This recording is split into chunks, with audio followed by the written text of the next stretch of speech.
ये घर जिंदा है और ये अपने अंदर रहने वालों को खा जाता है। मुंबई की चकाचौंध से दूर जब आर्यन ने रिया के साथ अपने नए घर का सपना देखा था तो उसकी आंखों में सिर्फ सुकून और एक नए अध्याय की चमक थी। उसे लगा था कि ये पुराना विक्टोरियन बंगला उनकी जिंदगी में खुशियां लाएगा। लेकिन जैसे जैसे उस घर की काली दीवारें उनके करीब आती गई, आर्यन का आत्मविश्वास दरकने लगा। हर अजीब आवाज, हर फुसफुसाहट, हर परछाई उसके अंदर एक गहरा डर बोती गई। पहले उसने सब कुछ रिया का वहम समझा, फिर अपना, पर अब वो जानता है कि यह डर असली है। यह कहानी सिर्फ एक घर की नहीं, बल्कि एक आदमी के टूटते मानसिक संतुलन और एक भयावह सच से उसके रूबरू होने की है। क्या आर्यन अपने और रिया के लिए इस खौफनाक जाल से बाहर निकलने का रास्ता खोज पाएगा? लोग अक्सर कहते हैं कि नया घर एक नई शुरुआत होती है। मेरे लिए ये एक ऐसी शुरुआत थी जिसने मेरी रातों की नींद और दिनों का सुकून हमेशा के लिए छीन लिया। मेरा नाम आर्यन है और आज जो मैं आपको बताने जा रहा हूं वो किसी पूरे सपने से कम नहीं। मुंबई की भागदौड़ से दूर रिया और मैं एक शांत पुराने बंगले की तलाश में थे। जब हमें वो घर मिला, वो मानो किसी सपने जैसा था। शहर के बाहरी इलाके में हरियाली के बीच एक बड़ा सा विक्टोरियन स्टाइल का बंगला। उसकी लाल छत, बड़ी बड़ी बालकनियां और सामने फैला हरा भरा लॉन, सब कुछ परफेक्ट लग रहा था। और सबसे हैरानी की बात, वो हमारी बजट में फिर बैठ गया। रिया की आंखें चमक उठी थी और मैंने सोचा शायद भगवान ने हमारी सुन ली है। हमें लगा ये तो किसी लॉटरी लगने जैसा है। हमने बिना ज्यादा सोचे समझे जल्दी ही सौदा तय कर लिया। कागजात में कोई दिक्कत नहीं थी, लेकिन एक अजीब सी बात थी, आस पड़ोस में कोई नहीं था। सबसे नजदीकी घर भी काफी दूर था और वहां के लोग भी हमें देखकर बस एक अजीब सी मुस्कान दे जाते थे, जैसे कुछ जानते हैं पर बताना ना चाहते हो। उस वक्त मैंने इसे बस शहरी लोगों का अकेलापन समझा। जिस दिन हम शिफ्ट हुए उस दिन हवा में एक अजीब सी ठंडी थी, जबकि जून का महीना था। घर के अंदर घुसते ही एक पुरानी बंद सी महक ने हमारा स्वागत किया। रिया ने कहा, थोड़ी हवा लगने दो, सब ठीक हो जाएगा। लेकिन मैं जानता था कुछ ठीक नहीं था। उस घर की हर दीवार, हर कोना जैसे कोई गहरा राज छुपाए हुए था। एक अजीब सी खामोशी थी वहां, इतनी गहरी कि अपने ही दिल की धड़कन सुनाई दे रही थी। जैसे उस घर ने अपनी सांसें रोक रखी हो, बस हमारे आने का इंतजार कर रहा हो। शुरुआत में सब छोटे मोटा ही था। कभी किचन की अलमारी का दरवाजा अपने आप खुल जाता, कभी रात को सोते हुए लगता जैसे किसी ने कमरे के बाहर से गुजरा हो। कदमों की हल्की आहट। मैं सोचता ये बस नए घर में एडजस्ट करने की दिक्कत है। रिया भी अक्सर कहती, क्या तुमने कुछ सुना? और मैं हमेशा टाल देता, नहीं, बस हवा होगी। पर अंदर ही अंदर मैं जानता था हवा ऐसी आवाजें नहीं करती। एक रात मैं पानी पीने उठा। पूरी घर में अंधेरा था, सिर्फ मेरी बेडरूम से आती हल्की रोशनी। मैं जैसे ही किचन की तरफ बढ़ा, मुझे लगा जैसे कोई कोने में खड़ा मुझे देख रहा है। एक पल को एक काली परछाई दिखी, फिर गायब हो गई। मेरे रोंगटे खड़े हो गए। मैंने तेजी से लाइट ऑन की, पर कुछ नहीं था। खाली किचन, शांत, पर हवा में एक अजीब सी ठंडक घुल गई थी। मेरे कानों में हल्की सी फुसफुसाहट सुनाई दी, जैसे कोई मेरा नाम पुकार रहा हो, बहुत धीरे से। मेरे दिमाग के अंदर रिया भी अब परेशान होने लगी थी। उसने बताया कि उसे अक्सर उसमें उसने लिखा था कि कैसे उसे रात को सोते हुए लगता है कि कोई उसकी पलकों को छू रहा है या उसके बालों में उंगलियां फेर रहा है।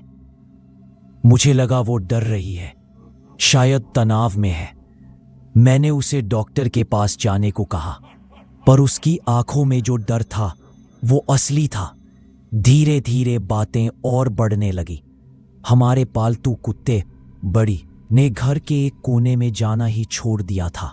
वो बस उस जगह को देखकर गुर्राता रहता था और उसकी पूंछ हमेशा दुबकी रहती थी।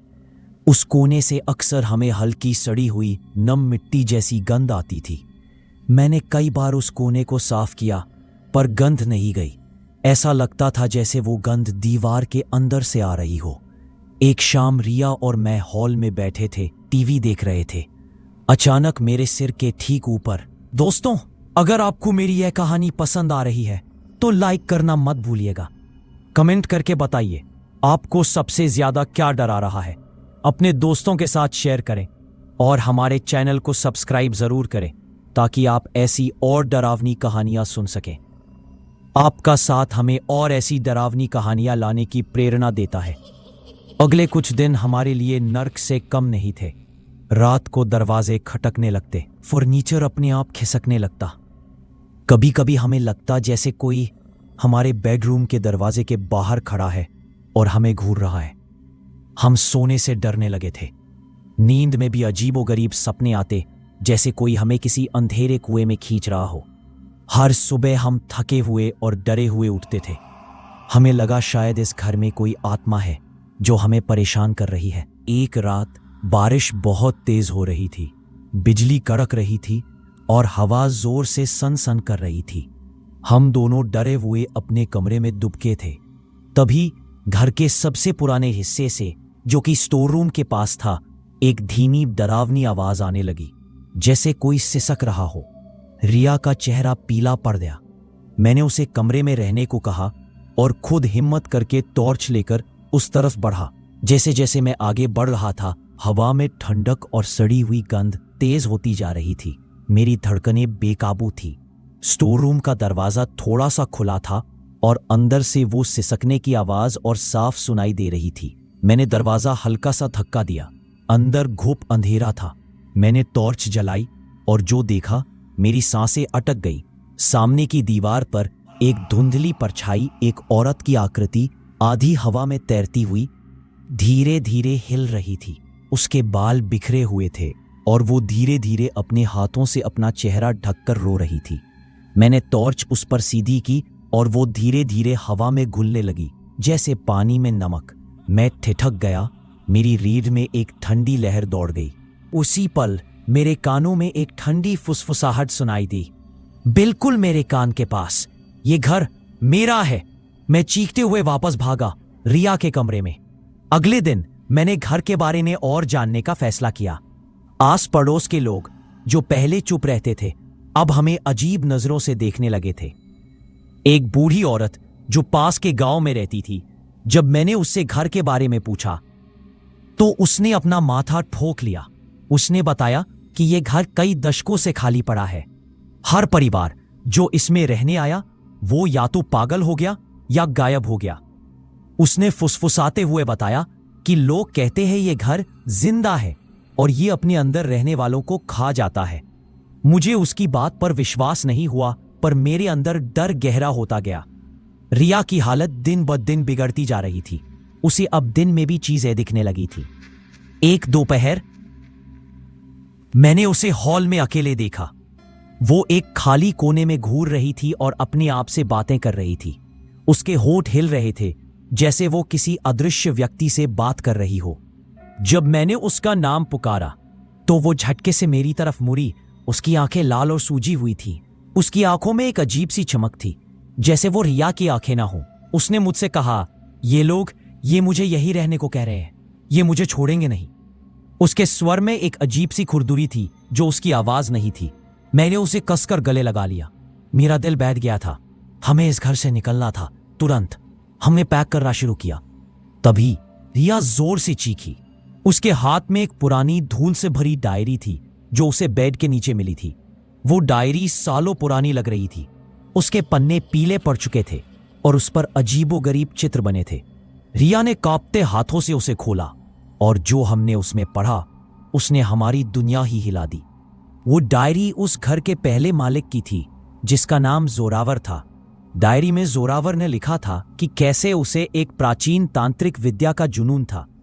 वो घर को एक जीवित इकाई बनाना चाहता था जो इंसानी डर और जीवन ऊर्जा पर जिए।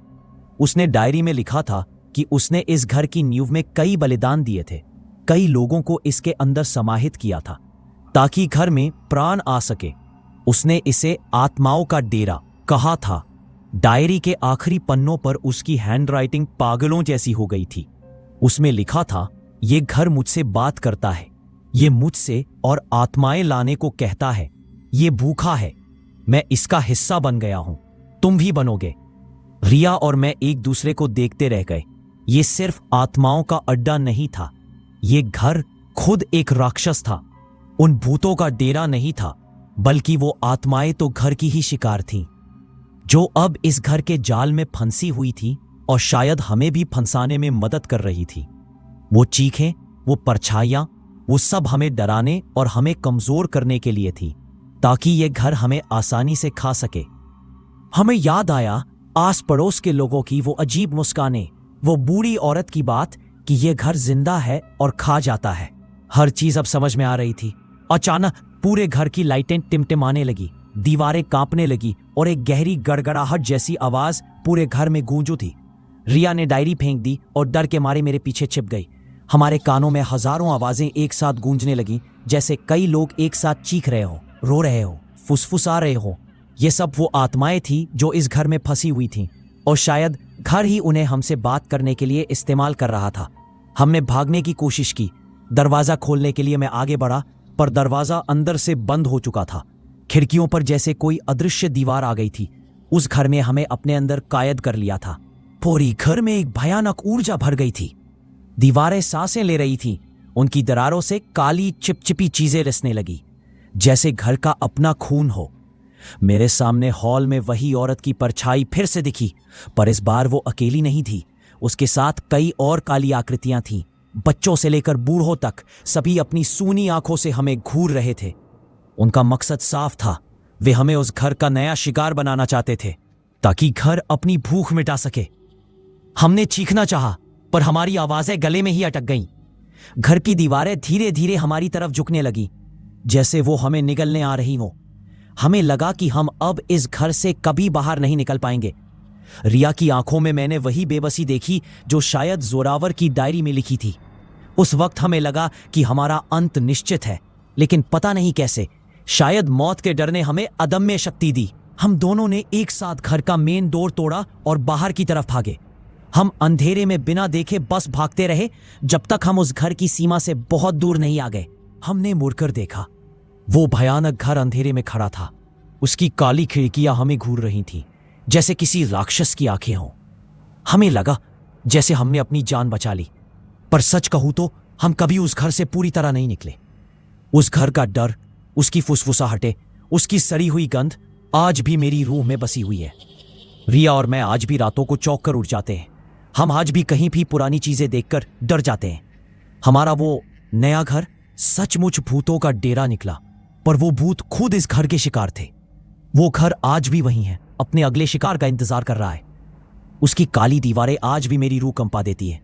मुझे पता है वो घर आज भी हमें बुलाता है, फुसफुसाता है, वापस आओ, तुम भी तो हमारे ही हो। दोस्तों, अगर आपको मेरी ये कहानी पसंद आ रही है तो लाइक करना मत भूलिएगा। कमेंट करके बताइए आपको सबसे ज्यादा क्या डरा रहा है। अपने दोस्तों के साथ शेयर करें और हमारे चैनल को सब्सक्राइब जरूर करें, ताकि आप ऐसी और डरावनी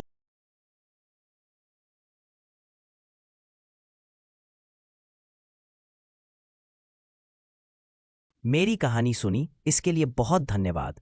अगर आपको अच्छी लगी हो या कुछ अलग महसूस हुआ हो तो कृपया लाइक करें, कमेंट करें, चाहे अच्छा लगे या बुरा, आपकी राय बहुत मायने रखती है, और शेयर जरूर करें।